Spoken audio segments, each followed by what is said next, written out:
सीधे लखनऊ चलेंगे, जहां लखनऊ में नवनिर्माण के 9 वर्ष वार्षिक पुस्तक का विमोचन, अभूतपूर्व विकास तथा समृद्धि थीम पर कार्यक्रम। सीएम योगी आदित्यनाथ शामिल हुए। 9 दिवसीय वासंतीय नवरात्रि के कार्यक्रम से प्रारंभ के दिन से लेकर के अगले 9 दिनों तक यानी नवमी तक ये 9 प्रकार के अलग अलग थीम पर आधारित कार्यक्रम प्रदेश भर में हो, इसके लिए जनचर्चा का विषय बने।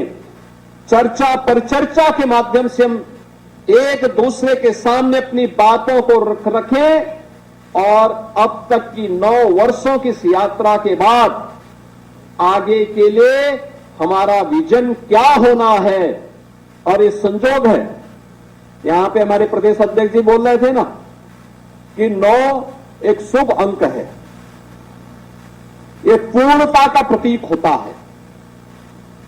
ये पूर्णता यानी हमने 9 वर्षों में जो किया है, अब इसको चर्चा पर चर्चा का विषय बना करके इससे निकलने वाले मंथन के निकलने वाले अमृत से अब हम उत्तर प्रदेश की आगामी उस कार्य योजना को लेकर के कार्य करेंगे, जिसमें 2029-30 में उत्तर प्रदेश को $1 ट्रिलियन की इकोनॉमी की दिशा में अग्रसर करने की दिशा में क्या प्रयास होने हैं, उस दिशा में किए जाने वाले प्रयास का हिस्सा है। जनता के सुझाव है, समाज के अलग अलग तबके के द्वारा इसके बारे में चर्चा परिचर्चा का विषय बनाया जाए। इन सभी मुद्दों को लेकर के यह 9 दिनों तक अनवरत ये कार्यक्रम चले। इसमें भारतीय जनता पार्टी के कार्यकर्ता के साथ साथ समाज के अलग अलग तबके के लोगों के द्वारा भी इसमें प्रतिभाग किए जाएं। विश्वविद्यालयों में, महाविद्यालयों में यद्यपि परीक्षाएं चल रही होंगी, लेकिन तब भी हमें युवाओं के बीच में, अन्नदाता किसानों के बीच में, कारीगरों के बीच में, श्रमिकों के बीच में, महिलाओं के बीच में, गरीबों के बीच में, समाज के प्रत्येक तबके के बीच में हम जाकर के इनको चर्चा पर चर्चा का विषय बनाएं। जिन योजनाओं का लाभ मिला है उसकी चर्चा करें, जहां नहीं मिला है उसे देने के लिए अपना हाथ आगे बढ़ाएं। इस देश से सरकार आगे बढ़ी है। 9 वर्ष बढ़े हैं, 9 वर्ष हुए हैं, तो 1 अप्रैल से जो हमारा वित्तीय वर्ष प्रारंभ होने जा रहा है, इसमें हमने पैसे की व्यवस्था भी 9,12,000 करोड़ रुपए की व्यवस्था की है प्रदेश के विकास के लिए। यानी इसमें खन्ना जी का कुंवारा रहना भी आपके लिए लाभदायक है कि खन्ना जी ने 9,12,000 करोड़ रुपए का बजट बनाया है। खन्ना जी कह रहे थे कि मैं बोलता तो मैं यहां पे गाना सुनाता है, और वैसे सुनाएंगे भी हो। लेकिन बहनों और भाइयों, जो ये थीम 9 दी गई है सुरक्षा के मुद्दे पर, आप याद करिए ना, यही तो प्रदेश है। कल से नवरात्रि प्रारंभ हो रही है। कल से इस दौरान रमजान का महीना भी चल रहा है। परसों अलविदा की नमाज होगी और 21 को ईद भी हो सकती है, 20 से 21 को होगी। कहीं कोई हलचल है क्या? कुछ भी नहीं। शालीनता के साथ सारे पर्व और त्योहार मनाए जा रहे हैं, कहीं कोई हलचल नहीं। और यही है सुरक्षा का एहसास, यही है सुरक्षा। कल से त्योहार है, लोगों में खुशी है, हमारा त्योहार आ रहा है। हम नवरात्रि के साथ जुड़ेंगे, जगत जननी मां भगवती की उपासना के साथ जुड़ेंगे। कोई भय नहीं, कोई तनाव नहीं, कोई अराजकता नहीं, कोई अव्यवस्था नहीं, कोई कर्फ्यू का भय नहीं है, कोई दंगे का भय नहीं है। हर व्यक्ति जगत जननी मां भगवती की उपासना में लीन होकर के हर मंदिर में, देवालय में अथाह भीड़ होती है। अब लोगों ने उन क्षेत्रों में जाना बंद कर दिया जहां पहले जाते थे। अब तो नया वर्ष हो, कोई अन्य आयोजन हो, वो अब मंदिर की तरफ जाता है, धार्मिक स्थलों की तरफ जा रहा है। यह एक नया चेंज देखने को मिला है और यह तब हुआ है जब सुरक्षा का एक वातावरण हुआ है। सुरक्षा, बेहतर सुरक्षा। लेकिन सुरक्षा के लिए प्रयास प्रारंभ हुए।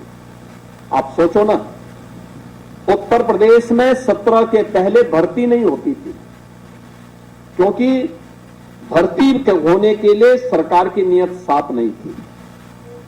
वो नौजवानों के भविष्य के साथ खिलवाड़ कर रही थी। हम लोगों ने 9 वर्षों में प्रदेश में 9 लाख से अधिक सरकारी नौकरी दी है, जिसमें 2,19,000 केवल पुलिस भर्ती हुई है। 2,19,000 पुलिस भर्ती 9 वर्षों में उत्तर प्रदेश के अंदर हुई है। पुलिस की ट्रेनिंग की क्षमता आपने देखा होगा, अभी हाल ही में पिछले दिनों आदरणीय गृह मंत्री जी आए थे, उन्होंने उत्तर प्रदेश में 60,244 पुलिस भर्ती के अभ्यर्थियों को नियुक्ति पत्र प्रदान किए थे, उत्तर प्रदेश पुलिस के। मुझे याद है 2017 में जब हम लोग पहली पुलिस की भर्ती निकाल रहे थे, हमारी कैबिनेट थी उस समय, ज्यादातर मंत्रीगण तब भी हमारे साथ में थे। केशव जी थे, ब्रजेश जी थे, उस समय खन्ना जी भी थे, उस समय शाही जी भी थे, ये सभी मंत्रीगण, ओम प्रकाश राजभर जी भी थे। और उस समय हम लोग चर्चा कर रहे थे कि ये भर्ती हम करेंगे, हमें उस समय 30,000 भर्ती करनी थी पुलिस की पहले फेज में, लेकिन ट्रेनिंग के लिए हमारे पास क्षमता नहीं थी। हमारे पास केवल 3,000 ट्रेनिंग की क्षमता थी। मैंने उस समय भारत सरकार के गृह मंत्री, लखनऊ के यशस्वी सांसद आदरणीय राजनाथ सिंह जी से बातचीत की। उस समय के भारतीय जनता पार्टी के राष्ट्रीय अध्यक्ष और आज के गृह मंत्री आदरणीय अमित शाह जी से मैंने बातचीत की, और उन्होंने कहा कि आप मिलिट्री, पैरामिलिट्री और अन्य राज्यों के भी ट्रेनिंग सेंटर को ले लीजिए, और अच्छा होगा कि 31,000 की भर्ती कर दीजिए। जब मैंने यहां बैठक ली गृह विभाग की, मैंने कहा ये भर्ती क्यों नहीं हो रही है, तो मुझे बताया गया कोर्ट का स्टे है। मैंने कहा कोर्ट के स्टे का कोई कारण तो होगा। कहा हां, कोर्ट ने कहा कि इस तरीके से ट्रांसपेरेंसी आनी चाहिए। मैंने कहा ये तो अच्छी बात है, हम माननीय न्यायालय के आदेश का पालन करें और भर्ती की प्रक्रिया को आगे बढ़ाएं। और हमने 30,000 की भर्ती प्रारंभ की। भर्ती एक समय सीमा के अंदर हुई। हमने मिलिट्री, पैरामिलिट्री और अन्य राज्यों के ट्रेनिंग सेंटर लिए, तब हम 30,000 भर्ती करवाए थे। बहनों और भाइयों, 2025 में जब हमने भर्ती करवाई, उनकी ट्रेनिंग 60,244 की ट्रेनिंग आज हम उत्तर प्रदेश के ही ट्रेनिंग सेंटर में करवा रहे हैं। हमें मिलिट्री, पैरामिलिट्री, अन्य राज्यों के ट्रेनिंग सेंटर नहीं लेने पड़ रहे। और ये सभी 60,244 जो पुलिस कार्मिक भर्ती हुए हैं, इनमें अनिवार्य रूप से 20% बेटियां भर्ती हुई हैं, अनिवार्य रूप से। और ये सभी लोग अब पुलिस भर्ती के हिस्से बने हैं। इनकी ट्रेनिंग पूरी हो रही है। नवरात्रि के तत्काल बाद ये लोग फील्ड में आएंगे। यद्यपि ये लोग अपनी सेवाएं देते हैं कभी कभी, लेकिन इसके बाद ये फुल फ्लेज प्रदेश की व्यवस्था में आएंगे, प्रदेश की सुरक्षा को और सुदृढ़ करने में अपना योगदान देंगे। बहनों और भाइयों, ऐसे ही आपने देखा होगा उस समय कैसे यूपी पब्लिक सर्विस कमीशन रहा हो, उत्तर प्रदेश उच्चतर शिक्षा चयन आयोग रहा हो, उत्तर प्रदेश माध्यमिक शिक्षा चयन आयोग रहा हो, अन्य हर एक आयोग और भर्ती बोर्ड पर भ्रष्टाचार के तमाम आरोप लगे हुए थे। तमाम आरोप लगे हुए थे, कोई काम नहीं हो पाता था। लेकिन हम लोगों ने प्रदेश के अंदर पुलिस में रिफॉर्म किए, पुलिस में सुरक्षा का वातावरण दिया, पुलिस को आधुनिक बनाने का कार्य किया। एफएसएल लैब्स हो, पुलिस का स्टेट फॉरेंसिक इंस्टीट्यूट के निर्माण का हो, एसएसएफ के गठन का हो, या पीएससी की मृत पड़ी कहानियों को फिर से पुनर्जीवित करने का कार्य हो। इसलिए सरकारों ने तो दंगाइयों का काल पीएससी को समाप्त कर दिया था। हमने उनकी सभी 34 कंपनियों को फिर से पुनर्जीवित करके पहली बार उत्तर प्रदेश पीएससी में 3 महिला बटालियन का गठन किया है। और तीनों बटालियन वीरांगना उदा देवी पासी के नाम पर, वीरांगना झलकारी बाई कोरी के नाम पर, वीरांगना अवंती बाई लोधी के नाम पर ये तीनों बटालियन का गठन हमारा प्रदेश के अंदर हो गया है। और तीनों बटालियन में इन तीनों वीरांगनाओं की अश्वारोही प्रतिमाएं भी वहां पर स्थापित कराई जा रही हैं। बहनों और भाइयों, पुलिस कमिश्नरेट सिस्टम हमने 7 जनपदों में लागू किया। ये पुलिस रिफॉर्म का पार्ट था।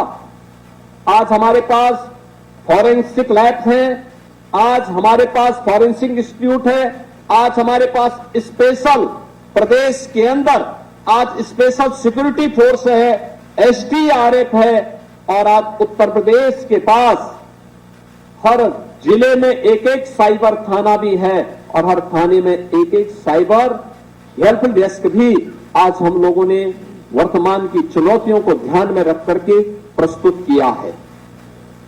ये है सुरक्षा के लिए प्रदेश के अंदर जो कार्यक्रम बनाए गए हैं। अभी हम लोग सिंगापुर और जापान की यात्रा पे मैं गया था, मेरे साथ में वित्त मंत्री और उद्योग मंत्री थे। केशव जी और आईटी मिनिस्टर जर्मनी की यात्रा में गए थे। हम लोग जब उन देशों की यात्रा में थे, वहां का बड़ा मंत्री और बड़ा सा उद्यमी मिलता था, एक ही बात कहता था और कहता था हम यूपी में इसलिए आ रहे हैं क्योंकि यूपी में जीरो टॉलरेंस और जीरो करप्शन की नीति के तहत उत्तर प्रदेश के अंदर आज हर व्यक्ति आना चाहता है। बहनों और भाइयों, ये उत्तर प्रदेश की सरकार की थीम इंफ्रास्ट्रक्चर 17 के पहले के बारे में जो बात आई थी, सड़क में गड्ढा है या गड्ढा में सड़क है इसका पता नहीं लग पाता था, खेत है या सड़क है ये भी नहीं पता लगता था। आज आप देख रहे होंगे उत्तर प्रदेश के अंदर एक्सप्रेसवे के रूप में 55% देश का इंफ्रास्ट्रक्चर एक्सप्रेसवे का यूपी के पास, और गंगा एक्सप्रेसवे इसी महीने कंप्लीट हो रही है। गंगा एक्सप्रेसवे के बनने के बाद उत्तर प्रदेश का शेयर हो जाएगा 60% एक्सप्रेसवे पर उत्तर प्रदेश का अधिकार। लगातार उत्तर प्रदेश ने कनेक्टिविटी को बेहतर किया है। हर inter state connectivity, international connectivity 4 lane की है। आज वहां पे मैत्री द्वार बनाए गए हैं। आपने देखा होगा किस रूप में चेंज आया है। हर जिला मुख्यालय 4 लेन से जुड़ा है, हर ब्लॉक और तहसील मुख्यालय 2 लेन और 4 लेन की कनेक्टिविटी से जुड़ा हुआ है।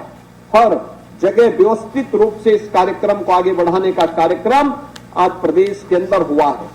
देश का सबसे बड़ा रेल नेटवर्क यूपी के पास। देश के अंदर सबसे अधिक सिटी के अंदर मेट्रो का संचालन 7 सिटी में हम मेट्रो का संचालन कर रहे हैं। लखनऊ, कानपुर, आगरा, गाजियाबाद, नोएडा, ग्रेटर नोएडा, और अभी हाल ही में प्रधानमंत्री जी ने मेरठ के भी मेट्रो का संचालन किया है। देश की पहली रैपिड रेल दिल्ली मेरठ के बीच में प्रारंभ हो चुकी है। देश का पहला रोपवे ये उत्तर प्रदेश के अंदर बन रहा है वाराणसी में, और